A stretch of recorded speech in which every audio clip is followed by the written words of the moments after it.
I'm good, yeah, thank you. Last week you spoke about midfield and turnovers and that being your downfall. Now you've assessed that it's such a difficult thing to train. How do you make sure that you don't fall that way this weekend?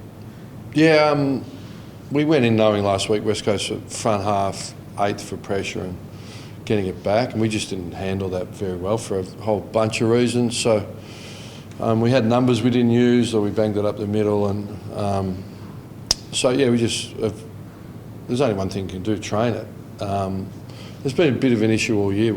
We've been scoring that, but it's come at a cost of turning it over. So we've worked hard to try and handle that and improve. And then, our corridor use at times when we've got numbers we haven't been using. So we've kept it pretty simple and focusing on those areas. So, so we look to improve.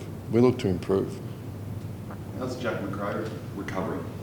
Yeah, I spoke to him last night. He was in today. He punctured lung. He was very brave. It happened throughout the game, and that he wasn't fully aware of, and we weren't. But he played it out. He's pretty tough, but it affected his running capacity. It's sort of they reinflate them. I think I'm no expert on this one, so I'll leave it alone. But he was in the meeting today. He was chipper last night when I spoke to him on the phone. Him and Louise both feel good about where he's at, his wife, and we'll expect him back in the near future. Okay. So is there any time frame at all with these things, or? I don't know. I'm not a doctor. I'm sure there's a time frame, but I don't know. I think we posted on the website what it is. So okay. I think it's TBA at the minute, but I don't think it's long term. A couple of weeks or something. I don't know. Young Garcia's riding the AFL roller coaster at the moment. He's a rising star now, and obviously a bit of the publicised clip you gave him, which is fine, and now out of the side. Well, the narrative was a clip. My narrative is feedback on action. Well, no, that's fair too. Yeah. Thank you. Rising star then out of the side a couple of weeks later. What's happening there? Well, one week you're coaching, next minute you're sacked, right? Like it happens to all of us. So AFL's a high demand industry. As a young players played second year, lots of footy. And sometimes you just got to take some pressure on them, let them go back and express themselves. We've lost, I think, 3 of our last 4. And we had Hunter, Clark and Jones play very good football, and Boxall in the VFL. So we need to reward those performances. And our midfield's an area that, we haven't been on top of our game. So in the end, we need to reward performance below. Is there something specific in his game that even fans to look for at the lower level, or anything in particular that he needs to improve? Yeah, there's lots of things all our players need to improve, but I'm not in the public forum. I've done that once before in WA, and it was a back page and a front page of a waffle player. So, we work on things, and it's just some general things, and we all got stuff to work on. But, I wouldn't be running up flagpole. Fair enough.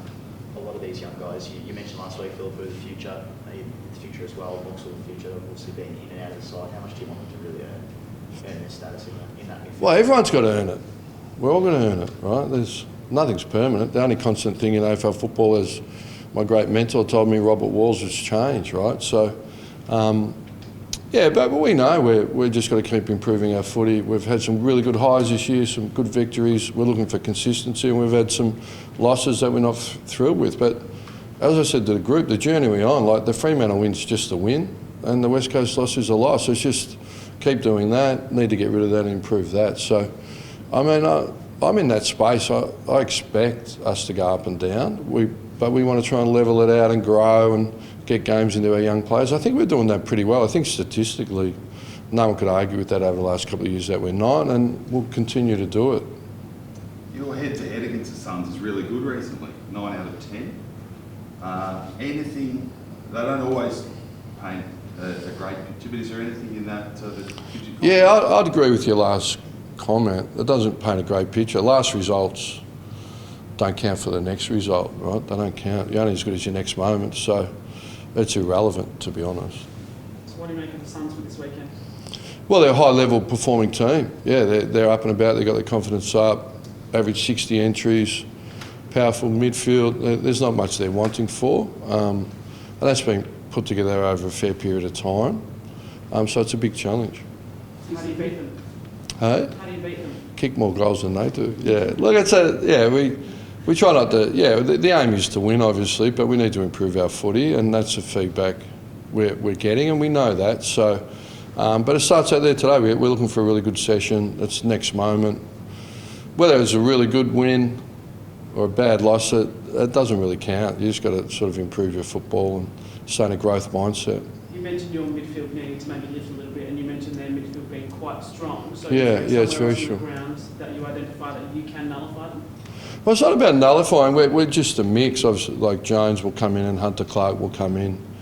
Boxall may or may not. It's really important to reward performance. You know, I think if you're winning, I coach that everyone's performing well, you stay. But at some point, you need to give people an opportunity. Otherwise, people roll their eyes. Like, what's the point? So, we're really thrilled. Hunter Clark's had an abdominal issue, you know, since pre-Christmas. He's got back. He's 3 games in. He's been a very good player for us, as is Zach Jones. So, and his best is very, very good. So, and it'll just give us a little bit more experience around the ball, you know. And Philippou, we probably threw him to the Wolves last week a little bit, and we want to get him midfield. He'll get a little bit through there, or, you know, maybe a 50-50 split. But we brought him in with no games, off a 14-week rehab, because he's such a great preparer, and he's still running quite well, but that, you know, up and down stuff off the ground just can be really challenging. So we need to save him from himself a little bit at sometimes. Like Humphrey for them,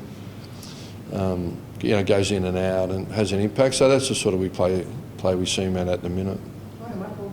How much is the venue a factor? Where are we playing? Oh, the AFL.